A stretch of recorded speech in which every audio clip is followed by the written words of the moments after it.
ஆம் ஆத்மி கட்சியின் பிரச்சார பாடலுக்கு தேர்தல் ஆணையம் தடை விதித்துள்ளதாக டெல்லி அமைச்சர் அதிஷி தெரிவித்துள்ளார்.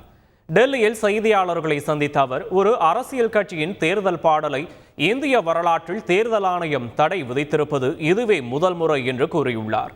பாஜக தினம்தோறும் செய்யும் தேர்தல் நடத்தை விதிமீறல்களை தேர்தல் ஆணையம் கண்டுகொள்வதில்லை என்றும், எங்களின் பிரச்சார பாடலில் சிபிஐ மற்றும் அமலாக்கத்துறையை மோசமாக காட்டுவதாக தேர்தல் ஆணையம் சொல்வதாக கூறியுள்ளார்.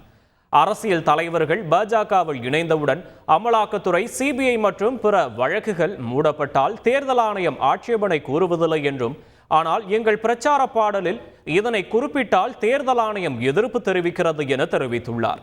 சர்வாதிகாரம் பற்றி பேசினால் இது ஆளுங்கட்சி மீதான விமர்சனம் என்று தேர்தல் ஆணையம் கூறுகிறது என்று கூறியுள்ள அமைச்சர் அதிஷி, பாஜக சர்வாதிகார அரசு என்று தேர்தல் ஆணையம் நம்புகிறது என விமர்சித்துள்ளார். ஆம் ஆத்மி கட்சியின் பிரச்சார பாடலுக்கு தேர்தல் ஆணையம் தடை விதித்துள்ளதாக டெல்லி அமைச்சர் அதிஷி குற்றம் சாட்டிய நிலையில் தேர்தல் ஆணையம் விளக்கம் அளித்துள்ளது.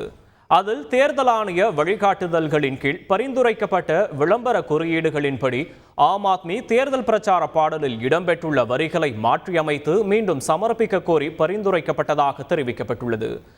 குறிப்பாக பிரச்சார பாடலில் அரவிந்த் கெஜ்ரிவாலை கம்பிகளுக்கு பின்னால் காட்டும் புகைப்படம் இடம்பெற்றுள்ளது. இது நீதித்துறையின் மீது அவதூறுகளை ஏற்படுத்துகிறது என்றும் கூறியுள்ளது. செய்திகளை உடனுக்குடன் தெரிந்து கொள்ள உடனே சப்ஸ்கிரைப் பண்ணுங்க.